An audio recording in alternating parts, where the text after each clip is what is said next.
to date of the vaccine have been administered across the state of Michigan. And if you've gotten the Pfizer COVID-19 vaccine, you'll probably need a third dose within a year.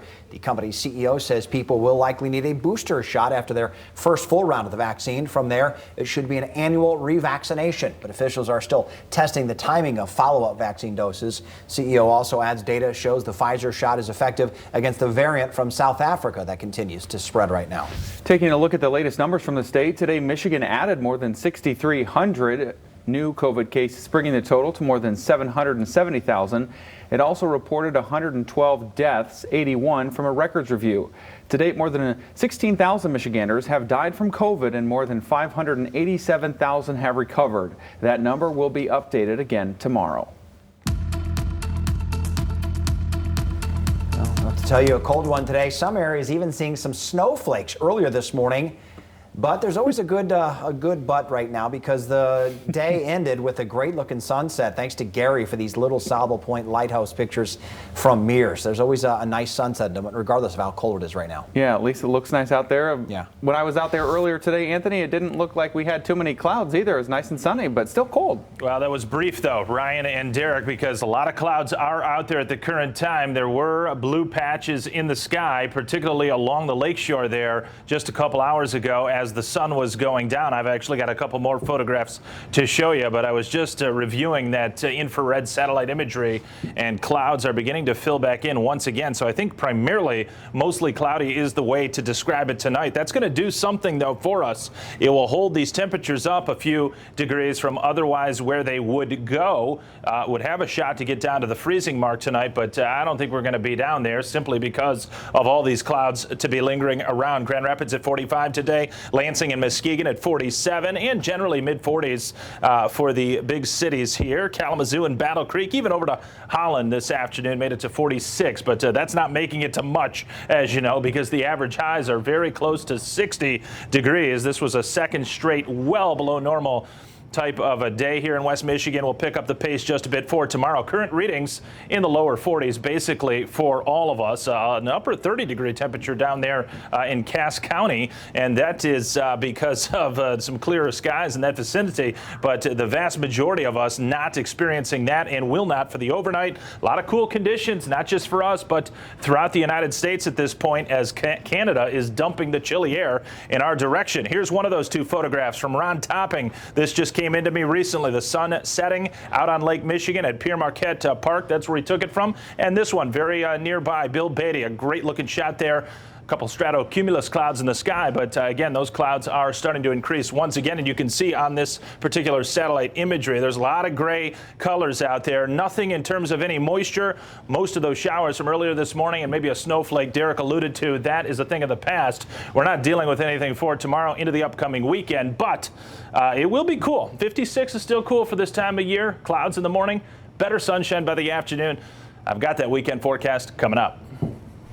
Here we are, witnessing state legislators acting as if their anti-American effort to take away citizens' freedom to vote is somehow the right thing to do, following an election cycle that saw unprecedented levels of voter engagement and participation. Secretary of State Jocelyn Benson holding a press conference this morning to discuss a package of 39 bills that would change how our state handles elections going forward. In particular, it would add requirements to securing an absentee ballot through the mail, change when and where early voting can take place, and bar local clerks from sending out prepaid absentee voting applications unsolicited. Benson joined other Democrats today to discuss the bills, which she calls un-American. The Republicans say they're measures that will protect the integrity of our elections. If you'd like to read them for yourself, we have the information right now at fox17online.com. Michigan's House Oversight Committee one step closer to subpoenaing the state's former health director who received a large separation agreement after abruptly resigning. As Aaron Parsegian explains, lawmakers say there are still a ton of questions they want answered. Legislators back in Lansing after spring break Thursday. The House Oversight Committee picking things back up by taking the first step in granting themselves power to get former State Health Director Robert Gordon to testify. We will now take up House Resolution 60, which grants this committee the power to issue subpoenas. Gordon's departure has been under scrutiny since it was uncovered that he signed a $155,000 separation agreement, which required Gordon and Governor Gretchen Whitmer's administration to maintain confidentiality about what led to him leaving. The confidentiality clause was eventually waived, but Gordon nor Whitmer have provided any additional details, other than the governor saying there was no impropriety in Gordon's work. House Oversight Chair Steve Johnson has asked Gordon to testify several times and is now formally seeking subpoena power. For the public health director during a public health pandemic to resign in a very strange way, where was he fired, was it voluntary, no one really knew. Then we see there's a confidentiality agreement. There's a lot of unknowns there. And so I think it's important for us to ask those questions, to get those questions answered. But there was some pushback from Democratic committee members who say there's no evidence of wrongdoing. I'm not sure that we really dignify the process of government by getting into the weeds on something that was probably an angry event that happened on a real serious disagreement about policy. And I have no reason to think it was about anything that would cause us alarm. State Representative David LeGrand abstained from the final vote, which came down 6-2 on party lines. The resolution now moves to a full House vote. House Resolution 60 is reported. For Fox 17 News, I'm Aaron Parsegian.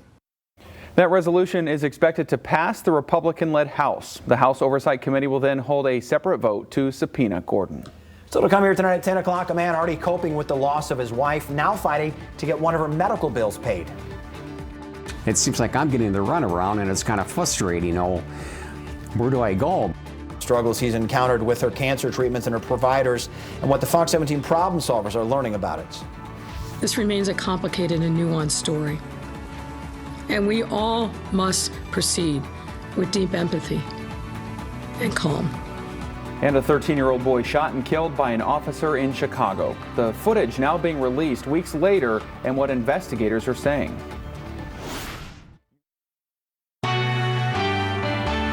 A couple of banks were robbed today in Kent County, and police are still looking for the suspect tonight. Yeah, first one happened just after 11 this morning at the Fifth Third branch off of Chicago Drive. While police were investigating that one, they say the Macatawa branch off of Clyde Park in Wyoming was also hit.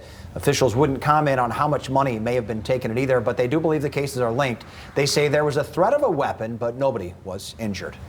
The investigation eventually led officers to the area of Clyde Park and 32nd, where they found what they believe is the suspect's vehicle and began searching the area for him. They also brought in a canine unit, but didn't have any luck. If you have any information, give police or Silent Observer a call. Tonight, we've learned a 3-year-old boy who was shot in Delta Township near Lansing earlier this week has died. The shooting happened late Tuesday night. Police dispatched to a home and found a man dead and 2 kids shot. The 5-year-old girl had already died at the scene. Her younger brother had been in critical condition in the hospital before his death last night. Investigators now confirm the man was the kid's father, who lived in the UP and shot them both before turning the gun on himself. Tonight, they're still looking into any possible motive. A man in Hudsonville who recently lost his wife to cancer, now fighting with 2 providers over a $1,600 bill. He tells me the issue is one group saying they sent the bill in, but then the insurance company says it never got it. She liked to sing, she liked to play piano, and, she was outgoing, friendly. Alan Vandermolden of Hudsonville misses his wife, Kimberly Jo. The two were married for 32 years. Last June, after feeling ill, doctors diagnosed her with cancer. She had 5 masses in her brain and quickly ended up on hospice. And she had to have chemo, stem cell transplants, radiation, and probably blood transfusions and stuff. And they said she would not be the same again. Alan tells me Kimberly paid her medical bills on time and had insurance throughout the month of June when she had some lab work done. Her bills were high and she quickly met her deductible. She paid her insurance bill the first of the month, and that, she'd be covered to the end of June. It seems like I'm getting the runaround, and it's kind of frustrating. Where do I go? Because You don't want your credit rating ruined because of this. Kimberly passed away just 2 months after her diagnosis at age 57. Then Alan got a $1,625 bill for that lab work back in June. He contacted Pathology Associates of Grand Rapids, saying it should have been covered by Kimberly's insurance company, Cigna. I called them, and they said, well, they sent the bill to her insurance, which is Cigna. And I call Cigna, and Cigna says they never received the bill. He says he made a copy of the bill himself and sent it to Cigna, and still he says the company never got it. I don't know, I just feel like I'm getting the runaround because I don't know how, you can send a bill and it's getting lost because I even, mailed it to them. He tells me he never got anywhere with Pathology Associates or Cigna, so he mailed this letter into the Fox 17 problem solvers asking for help. Well, I've been trying to solve this on my own, and it's not working. And I tried my representative in Lansing, and I never got a letter back from him. I asking, where can I go for help? And he never sent me a response back, so I figured, hey, I'll try problem solvers. It's now been a back and forth struggle with both companies for 5 months. He doesn't understand it, telling me that Kimberly's insurance paid a $150,000 bill, but isn't answering him on this one. He just wants it all finally figured out. Eventually, somebody's going to want that money. It's hard enough when your wife dies, then you got to deal with insurance companies that don't want to pay the bill. So I did get a hold of both companies. The billing department for Pathology Associates would not comment due to HIPAA laws, but Alan says billing did call him after we reached out, and his wife's last name did not have a space in it between Vander and Mullen, so they are looking into that as a potential issue. Meanwhile, Cigna says that it never got the bill until we reached out. The company tells me it now has it from Pathology Associates and will process it according to the member's benefits plan. If there's an issue you'd like us to look into, you can send an email to problemsolvers@fox17online.com. You can also join the Problem Solvers Facebook group or call the number on your screen. So to come tonight, a form of communication becoming more and more widely used these days. As a deaf individual, we are natural problem solvers. Every day we have to navigate through a hearing world. Why experts say there has been a huge increase in learning sign language during the pandemic and how you can get started. Ryan, chilly weather yesterday and today will start to moderate heading into the weekend, but look at this, another cold lobe coming down next week. You get the idea. We'll have something, more on that and talk if there's any rain or snow in our forecast. That's coming up.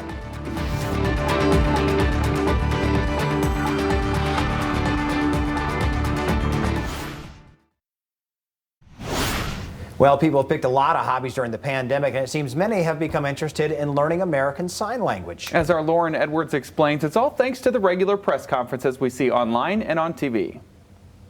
Thanks, guys. It's National American Sign Language Day. And recently I was reading that American Sign Language is the 3rd or 4th most studied language in the United States. But I'm wondering, since the pandemic began, with all the press conferences, I'm wondering if it'll rise in the ranks. Well, I love ASL. Of course, that's my language. That's my primary language. And for Rowan O'Doherty, it's his passion. One thing he loves most about American Sign Language is helping others become passionate about it too. If more people learn ASL, then that means it becomes a more equitable society. That's something he'd like to see, with sign language and ASL interpreters becoming more visible since the beginning of the pandemic. Due to all the daily press conferences, it's led to a rise in interest. Now it's becoming more popular because I think people, again, are seeing it more in the news. They're seeing it, as another community. According to the U.S. Bureau of Labor and Statistics, the demand for ASL interpreters and translators is expected to grow 20% by 2029. Professor Rachel Whitmore says the interpreters on TV have been helpful throughout the pandemic. They're really, making it super accessible for the deaf community, and then the sign language, students who are learning to become interpreters are getting great exposure to what it looks like to do important work like that. Whitmore also teaches ASL at Forest Hills Public Schools, where she says her students love it. The high school students are going, oh my gosh, I know this. I know I learned the sign for mask the other day, Mrs. Whitmore. The professors say the earlier a person learns ASL, the better. But what O'Doherty says he'd like to see is more deaf people hired in management roles. As a deaf individual, We are natural problem solvers. I mean, every day we have to navigate through a hearing world. Communicating with people who don't know sign language. So he's hoping interest will continue to rise to achieve a more equitable society. It doesn't matter where you go, if you go to a grocery store, or if you go to the movie theater, or maybe some sort of musical performance, then we are able to interact with everyone. So if you would like to learn American Sign Language, there are a ton of classes in the Grand Rapids area. And for a list of all of those classes, you can head to fox17online.com or click on our mobile app. Reporting in Grand Rapids, Lauren Edwards, Fox 17 News. There it is. Well Very cool. done. They have been working hard the last year, and we really appreciate it. It sounds like something fun, but I feel like I wouldn't even know how to do it. And you're pretty good at it, right? You're being modest now. You know a little bit of it, right? So I learned some stuff when we did like church camp stuff, like, you know, there you go. The songs and Jesus and that type of thing. But stuck with you. They do it very fast. Yeah, so amazing. It takes a lot of work. Still to come, a call for answers following the police shooting death of a 13-year-old boy in Chicago. The footage being released today and how Chicago's mayor is now weighing in. Just some cold rain showers is all I noticed here in Grand Rapids overnight this past night. We had talked about that chance for a snow flurry to mix in. Folks, that may not be the end of it. This is early next week. Could have another shot at a snow shower. I'll spell that out for you and see if there's any warm-ups down the line. It's coming up. A demand for answers tonight after video was released just this afternoon of the deadly police shooting of a 13-year-old boy in Chicago. Happened back on the 29th of March. Police say Adam Toledo was holding a gun, but we do need to warn you the video is disturbing. Please stop! Stop right now! Hands! Show me your hands! Stop it! And the footage released by the Civilian Office of Police Accountability in Chicago. It happened when officers were responding to a shots fired call on the west side and saw two males in a nearby alley. In the video, you see there Officer Eric Stillman chasing the teen down the alley. He yells at him to drop it, and the teen appears to put his hands in the air just before the officer fired a single shot, then tried to do first aid. Police say the boy had a handgun and also say it was recovered at the scene of the shooting. Tonight, the mayor of Chicago says the video is very hard to watch and adds everyone needs to reserve judgment until the facts of the case come out. No parent should ever have a video broadcast widely of their child's last moments.